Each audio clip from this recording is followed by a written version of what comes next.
In this, our second nugget on project scope management, we're going to focus on the activities around managing and controlling the scope of the project. In our last nugget, we focused on the scope definition components of planning definition in the WBS. This nugget, we're going to focus on scope verification, working with the stakeholders, working with the acceptor to ensure acceptance of each and every component of the project deliverables, ensuring that the stakeholder approves each deliverable as it's produced, ensuring that the project can continue towards final progression, and scope control, dealing with inevitable changes to project scope. Change is inevitable on a project. It's important that you as a project manager have a well-organized, defined, and managed process for introducing change and accepting change into your project. Scope verification is working with the stakeholders, working with the identified acceptor for each and every project deliverable, each and every project work product to obtain formal acceptance of each deliverable. Scope verification does not happen once at the end of the project saying, the project is done, please formally accept the entire project. Scope verification happens throughout the project as each work product, as each deliverable is produced. It's working with the stakeholder, ensuring they are applying the appropriate measurement criteria. If you remember, we defined how each deliverable was going to be accepted. It's ensuring that the deliverable is accepted against that criteria. In a perfect world, and often projects are not delivered in perfect world, scope verification should be straightforward and automatic. You present a deliverable, a work product, to the acceptor. The acceptor reviews it and says, yes, this is done. Here's my signature. This is wonderful. Thank you. That's often not the case. You often need to institute very formal, controlled processes to ensure the scope verification happens successfully and happens in a managed environment. The first step is you need to define a specific timeline. It needs to be reasonable, perhaps as long as 2 weeks, but preferably shorter. This means when you present a deliverable to the acceptor, you're saying, here is the deliverable today. You have 2 weeks, 10 business days to review this deliverable and let me know if it is in fact acceptable. Let me know if in fact this deliverable meets your criteria. And then again, in a perfect world, the deliverable is accepted and the project can proceed. Often, projects will make mistakes and there will be remediation required for the deliverable. You'll have to fix the deliverable. You'll have to make adjustments to the deliverable. Then you need to have a defined turnaround process.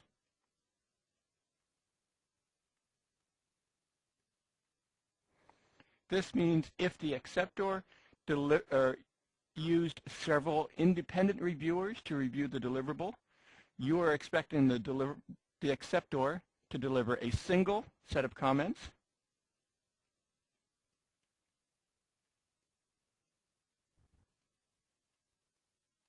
Nothing's worse for a project to get comments back from 3 or 4 reviewers and have the comments from the 3 or 4 reviewers conflict with each other. Reviewer number 1 says it should be black. Reviewer number 2 says it should be white. And reviewer number 3 says it should be gray. Well, you as a project manager don't have the subject matter expertise. You don't have the business knowledge to determine whether black, white, or gray is acceptable. So you need to have a defined turnaround process where the formally defined acceptor is responsible for consolidating the comments from the multiple reviewers and providing a single set of comments back for the revisions that's required. You need to have an interim acceptance process. What does that mean? Let's assume we produced a deliverable, a formal written document that has 5 sections in it. 1, 2, 3, 4, 5. So on review, first pass, everybody read section number 1 and says, that's fine. We have no comments on section number 1. Section number 2, there was 1 comment that needs fixing. Section number 3 was fine. Section number 4 was very wrong, is a total rewrite, and has to be totally reproduced. And section number 5 had 2 comments in it. Two small flaws that needed to be fixed. So our interim acceptance process is saying chapter number 1 is accepted. It's not open for further revision. If you have second thoughts, if on a second review or third review you want to change section number 1, it's literally too late. If you need to make changes after it's accepted, we'll deal with that with the next part in this nugget, which is change management. The same applies for section number 3. It is reviewed and it is accepted as is. Your team goes away and makes the revisions. You make the minor change to section number 2. You rewrite section number 4, and you make the 2 minor changes to section number 5, and you resubmit. As I said, at this point in time, sections 1 and 3 are not open for further change because sections 2 and section 5 were minor rewrites. The expectation is they will both be accepted this time because the only areas in section 2 and 5 that are open for further review, further acceptance, are the minor changes, and provided that your team did an acceptable job of making the minor changes, 2 and 5 should be accepted as is. And again, the only area open to change is if, in fact, they made a mistake in those very minor flaws. Only those minor flaws are, again, open for re-review and re-acceptance. Section number 4 gets reviewed this time, and again, there are some minor flaws. This time there are 2 minor flaws, and the team goes away and reworks them. So again, you resubmit, but at this point in time, with your interim acceptance process, the only thing that's open for re-review are those 2 minor flaws in section number 4. You resubmit a second time, and again, assuming your team does an adequate job of correcting those minor flaws, at this point in time, the document is formally accepted. The importance of this interim review process, very much like the importance of getting a single set of comments, is it prevents change and rechange and rechange and rethink. If you made these first set of changes on the first submission and the whole document was open for review and revision, section number 1 may require changes this time, or section number 3 may require changes this time. So you make the changes, you resubmit, and somebody reviews it again and says, no, that's not quite right. I guess my first thoughts were correct. I should have went with my first intuition. It should be back to the way that it was. So therefore, again, absolutely insist on a single set of comments, absolutely insist on an interim acceptance process to move the process forward. Because oftentimes, your project can't proceed until this requirements definition document is complete. How can you start working on the next phase of your project design until the requirements are signed off? If you don't have an established timeline for acceptance, if you don't have an established turnaround process, if you don't have a process for moving the acceptance process forward, you can be in a vicious circle in scope verification, project acceptance, and simply spiral inwards or outwards, depending on your definition of the vicious circle, making changes, changing it from black to white to gray, changing section 1, changing it back as you get into rethink. Deliver it, insist on a turnaround process to move the project forward, insist on the interim acceptance process, and your project will move forward and the project will be able to complete.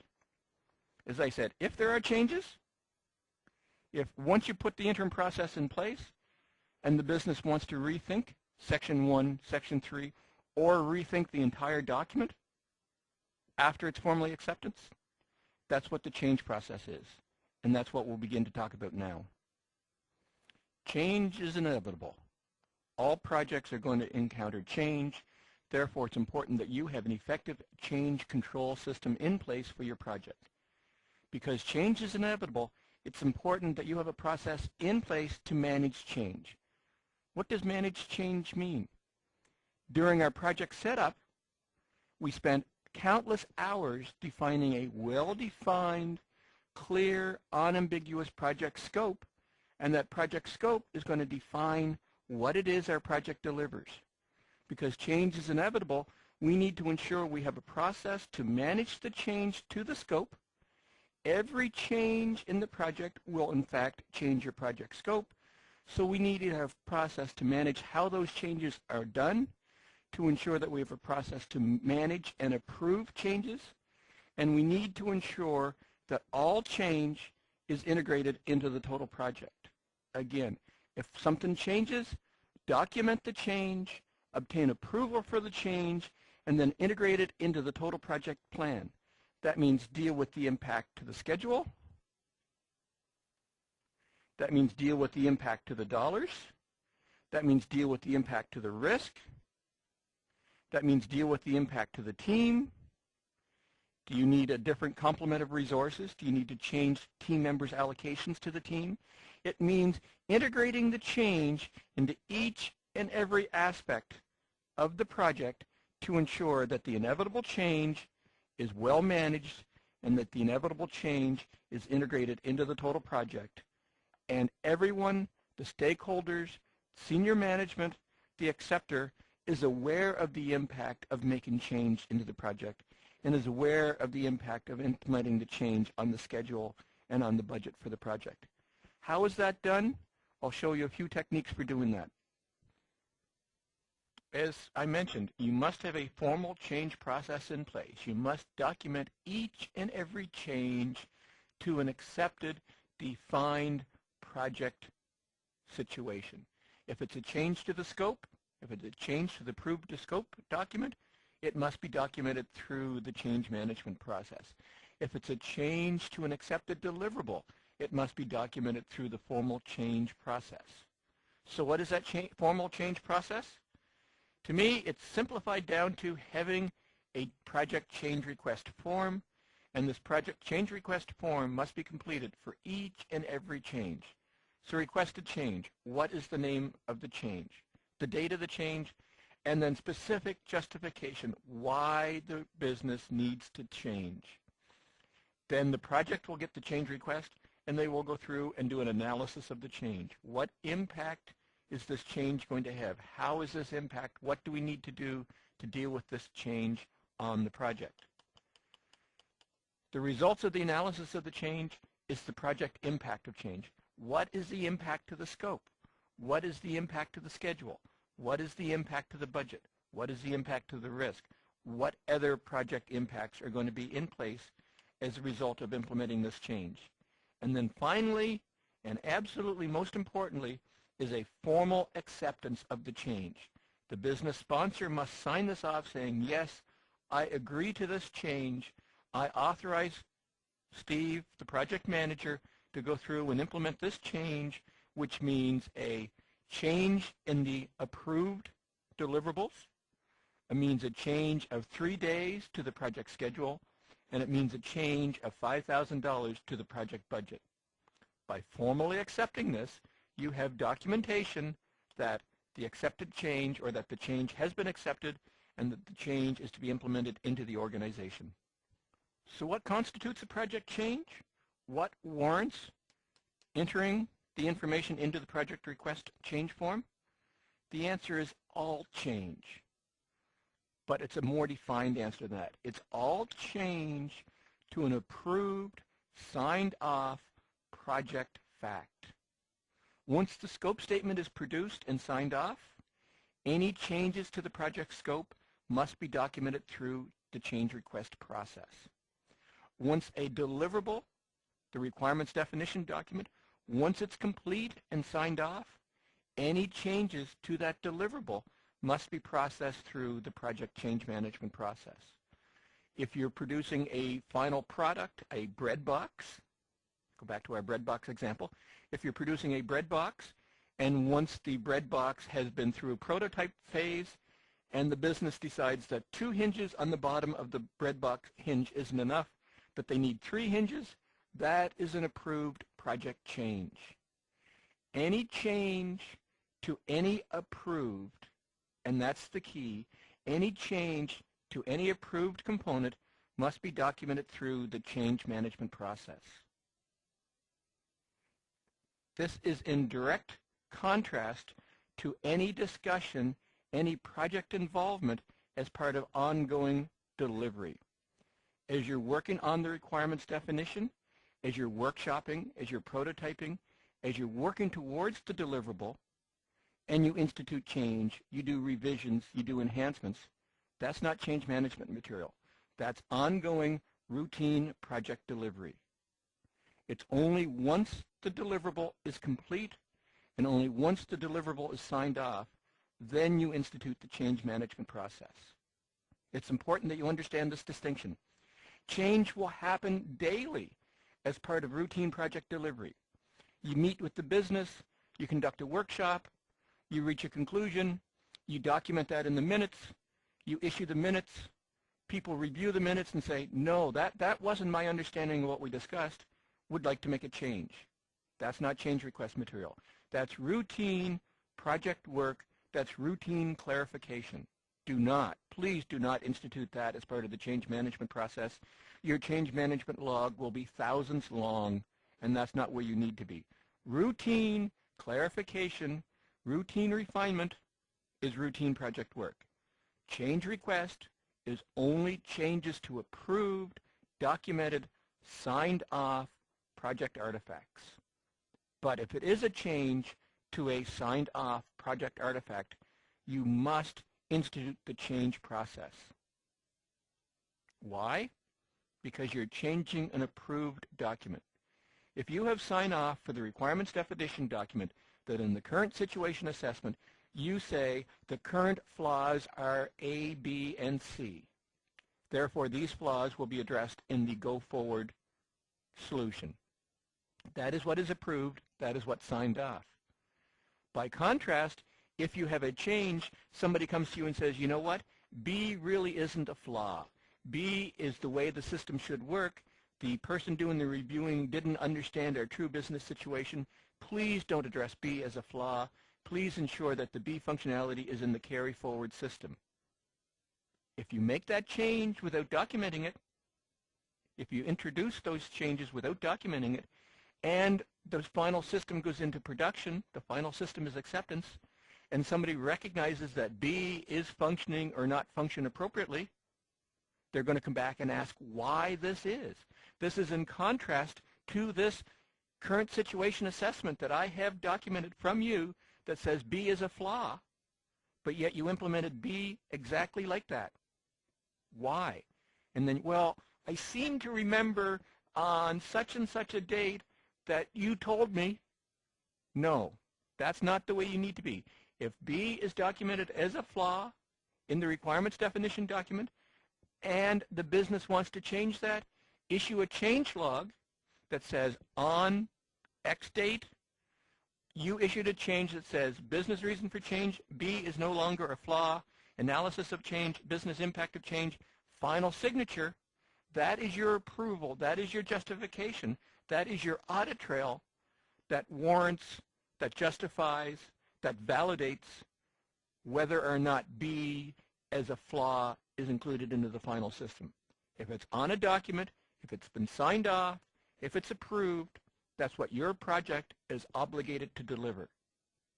If it's a change to that, don't take verbal confirmation. Verbal confirmation can be misinterpreted. Verbal confirmation can be forgotten. Verbal confirmation can come from the wrong person. They're not in an authority position to make the request. If it's a change to an approved, signed off document, it must be documented through the change management process, and it must be formally approved and accepted. And then it becomes part of your project baseline. This is critical. Applying change management is critical no matter what style of project you're delivering. If this is an in-house project using in-house resources, you still must adopt a policy of formal change management.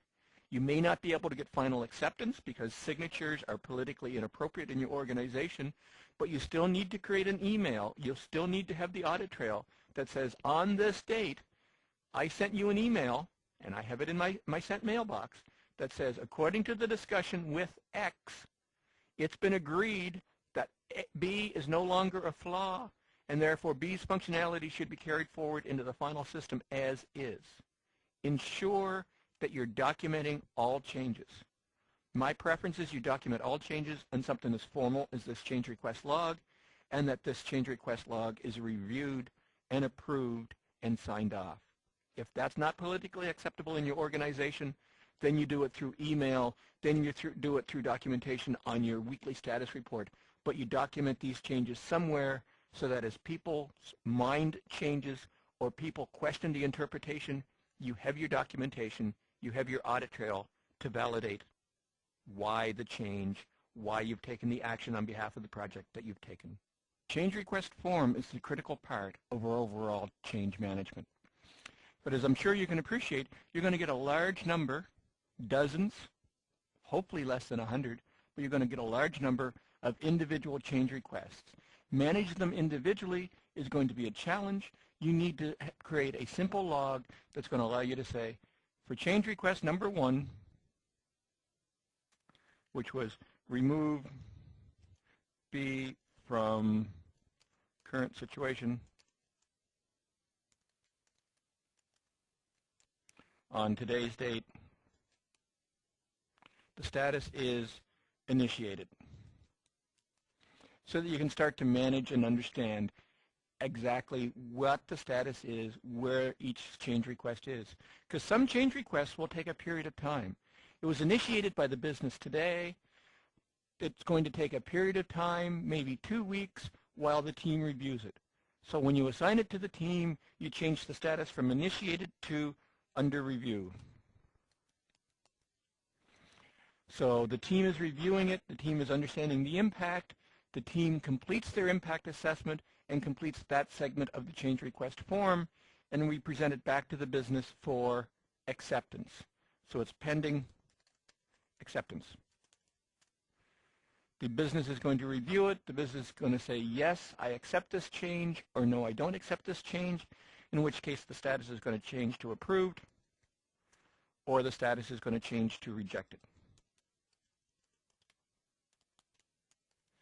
By having this change request log in place, a single page that you can refer to, again, this is your project book talking again. The change request log is at the front of your book that says, somebody comes to you and says, what's the status of that change to remove B from the current situation assessment? You can flip it open and says, oh, that was initiated, or the last change request date was today, and the current status is, it's under review by my team. Having the simple change request log in place provides a single piece of paper that allows you to manage, to understand, and to action specific change requests. If it's under review by the team, and it's been under review by the team for more than 10 days, it's time to take action and remind that specific team member that they need to get back to us. We need to understand what the ramifications of this change will be. If it's pending approval for more than, again, 10 days, it's time to get back to the business sponsor and say, you've had this change request outstanding for more than 10 days. The team needs to know the decision. The team needs to be able to move forward with the appropriate action on this change. As changes are approved on your project, it's important that you integrate the change. This means as each change is approved, you need to update the plan. You need to update the overall project plan. You need to add the extra work elements that are required to make the approved change, to ensure that the approved change happens on the project. When you update the plan, this will almost always, but not necessarily, update the project schedule. As you add more tasks to the plan, there's a strong probability that this is going to impact the project schedule, going to impact the project end date. You need to make those updates. You need to update the project budget. Are there extra costs associated with integrating this change? You need to update the entire project environment to ensure that the change is included. And then you need to report on the change. In your next status report, your next weekly status report, your next monthly status report, you need to inform all the project stakeholders that on today's date, we integrated a new change. This new change resulted in a 3-day schedule change, and this new change resulted in a $5,000 increase to the project budget. We're not talking project overruns. We're not talking that the project is delivering 3 days late. We're not talking that the project is delivering 3 days over budget. We're telling everyone that our project officially approved end date is now 3 days beyond the last forecast end date as a result of the change. And we're telling everyone the project is now going to cost $5,000 more because of the approved change. We have updated the baseline. The baseline against which you are being measured as a project manager has been updated because we have integrated the change into our project itself. One final aspect of change management I would like to share with you. I believe you need to produce a minor change log for your project. What's a minor change log? Before I answer that, let's go back and review what change management is. Change management is the documentation of all changes on your project, all changes to approved documents, all changes to signed off artifacts on your project need to be documented through the change management system. But often many of these changes will be very small, very simple changes, often will require no budget impact for the project, often will require no schedule impact for the project. But they still need to be documented. Documenting these through the rigor of the change management process where they must be documented, analyzed, reviewed, and approved can turn your well-managed project into a bureaucratic nightmare. I would like to recommend you produce this minor change log where you say minor change number 1.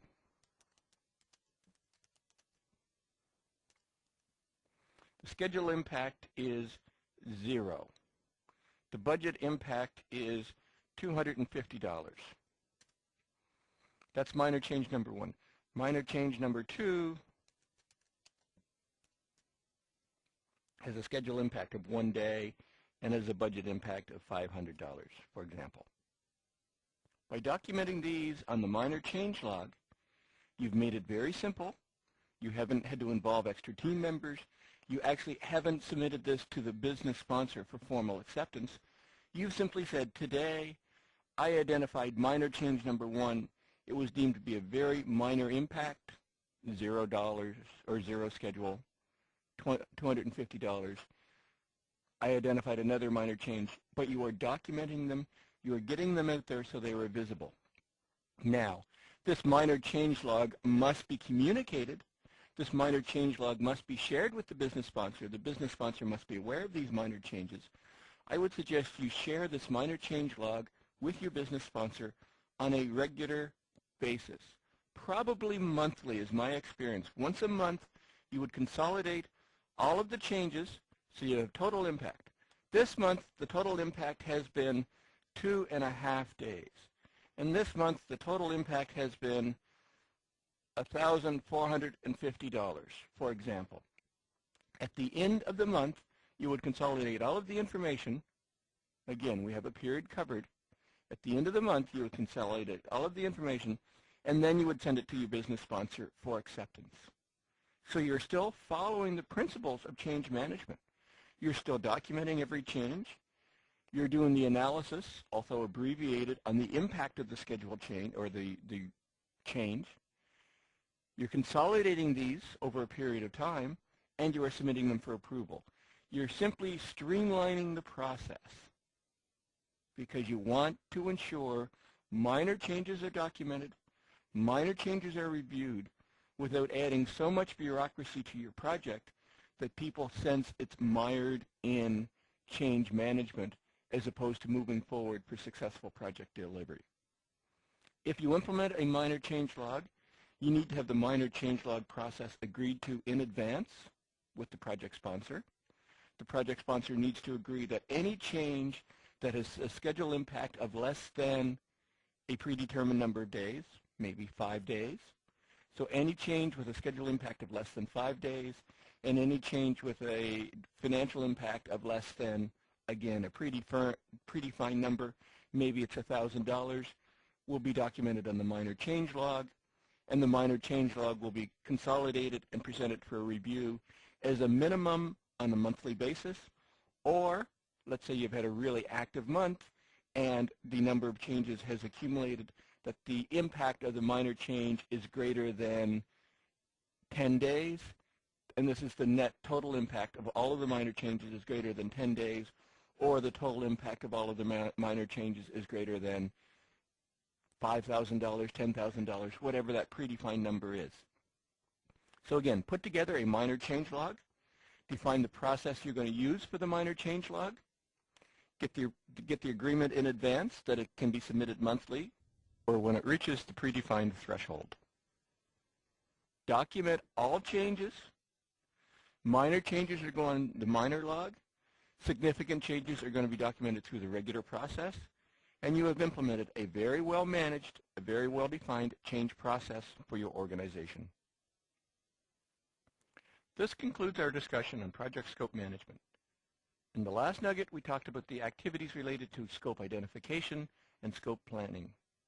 In this nugget, we talked about the specific activities related to scope verification, ensuring you have a well-defined, well-managed process in place to ensure the timely acceptance of each and every project deliverable. It's important to have active management in place of the acceptance process, that acceptance is received as quickly as possible because that allows the project to move ahead to its next assigned goals. And finally, we talked about scope control. We talked about the importance to have complete control over all changes to all approved project documentation, all work products, the scope statement, everything in the project that has been delivered and approved that needs to change subsequently needs to be documented through a very rigorous and very controlled scope management process. Only by carefully controlling the scope will you be able to control the direction of the project, be able to predict when the project is going to complete, and be able to give confidence back to the business community that you are in control of your project, you know where the project is going, and you know when the project will finish and how much the project is going to cost. That is necessary. That is what scope control gives you. This concludes our nugget on project scope management. I hope this video has been informative for you, and I thank you very much for watching.